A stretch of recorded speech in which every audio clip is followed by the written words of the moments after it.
ඔන්න ඉතින් අදත් සාදරයෙන් පිළිගන්නවා මගේ YouTube channel එකට. ඉතින් හුඟ දවසකින් වීඩියෝ එකක් අරන් එන්න බැරි වුණා. සමහරක් කට්ටිය කමෙන්ට්ස් දාලා තිබ්බා ඔයාගේ ඊගව වීඩියෝ එක අරගෙන එන්නේ නැද්ද කියලා. ඇත්තම කිව්වොත් පොඩි කරදරයක් වුණා. ඒකයි මේ දවස් ටිකේ වීඩියෝ එකක් කරන්න බැරි වුණේ. ඒ වගේම තමයි මම එකින් එක ඔයාලට වීඩියෝ කරන්න මම ෆෝන් එකෙන් වීඩියෝ කරගත්තා. මේ අපේ චූටි දෙන්නෙක් ඉන්න නිසා මේ වීඩියෝ ටික ඩිලීට් වෙලා තියෙනවා. ඉතින් අද මම හිතන් ඉන්නේ කූඩුව ලොකු කරන වීඩියෝ එක කරන්න. නමුත් මම ඒ ලොකු කරපු වීඩියෝ එක මගේ අතින් නැති වෙලා තියෙනවා.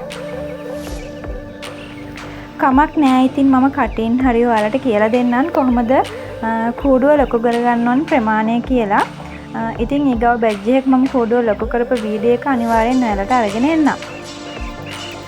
හරි අපි පටන් ගමු. මම ඔයාලට කියලා දුන්නා කලින් කූඩුව ලොකු කරගන්න විදිහ.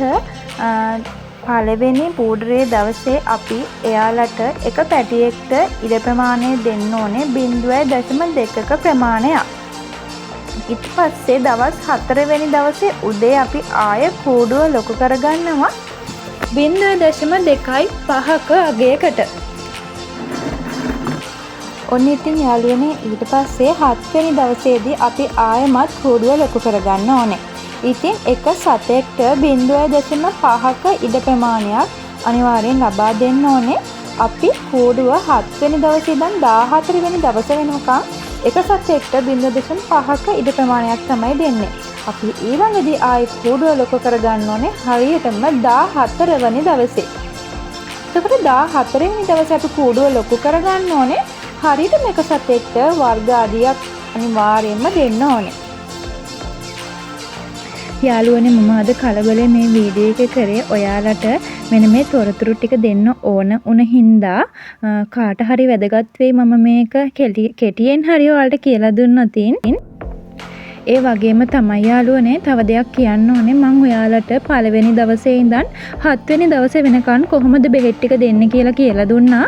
ඇත්තටම ඒක බෙහෙත් කෝස් එකක්. ඒක අනිවාර්යයෙන්ම ඒ බෙහෙත් ටික අනිවාර්යයෙන්ම දෙන්න.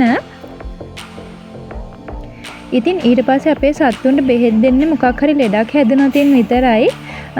ඉතින් මම හිතන් ඉන්නවා හැම ලෙඩක් ගැනම ඔයාලට සම්පූර්ණ විස්තරයක් ගැන වීඩියෝ එකක් අරගෙන එන්න. ඒවට දෙන බෙහෙත් මොනවද කියලාත් කියලා දෙන්න. ඉතින් මං ගාව තිබිච්ච වීඩියෝස් ඔක්කොම නැති වෙලා හින්දා මට ඔයාලට වීඩියෝ එකක් ගේන අපහසුතාවයක් දැන් තියෙනවා. මොකද මේ වෙනකොටත් මේ බැජ් එක පටවල ඉවරයි. ඒක නිසා මට වීඩියෝ එකක් කරගන්න විදිහක් නැහැ. ඒ වගේම තමයි මම පොරොන්දු වුණා මුලින් ඉඳන් අගට එනකම්ම ඔයාලට වීඩියෝ පාඨමාලාවක්ම අරගෙන එනවා කියලා. ඉතින් වීඩියෝ එකක් නැති වුණත් මම කොහොම හරි මම ඒ තොරතුරු ටික ඔයාලට කියලා දෙනවා. කවදාවත් වීඩියෝ නොකර ඉන්නේ නැහැ. මම දන්න හැම දෙයක්ම ඔයාලට අරගෙන එනවා. ඉතින් පළවෙනි දවසේ ඉඳන් 7 වෙනි දවසේ වෙනකම් අපි බෙහෙත් මාලාව කරාට පස්සේ අපි ඊළඟට සෙමට තමයි බෙහෙත් දෙන්නේ. ඉතින් මේ සෙම ලෙඩේ ගැන මම සම්පූර්ණ ලොකු වීඩියෝ එකක් කරන්න හිතන් ඉන්නවා. ඉතින් මම ඒ වීඩියෝ එක ඊගාවෙදි කරන්නම්. මොකද සත්තුන්ට දවස් 18 දී හරියටම සෙම බෙහෙත් ටික ඇඟට වැටෙන්න ඕනේ. නැතුනොත් සත්තුන්ගේ කොච්චර සෙම බෙහෙත් දුන්නත් ඉතින් මේ සෙම ටික නම් අයින් වෙන්නේ නැහැ. කෙටියෙන් කූඩුව දික් කරන විදිය කියලා දුන්නට අනිවාර්යෙන් මම මේ ගැන දීර්ඝ වීඩියෝ එකක් අනිවාර්යෙන් අරගෙන එනවා. ඉතින් අදට සමුගන්නම්. ඊගව වීඩියෝ එකෙන් හම්බෙන බලාපොරොත්තු වෙන අදට සමුගන්නවා. ඔයාලට සුබ දවසක්.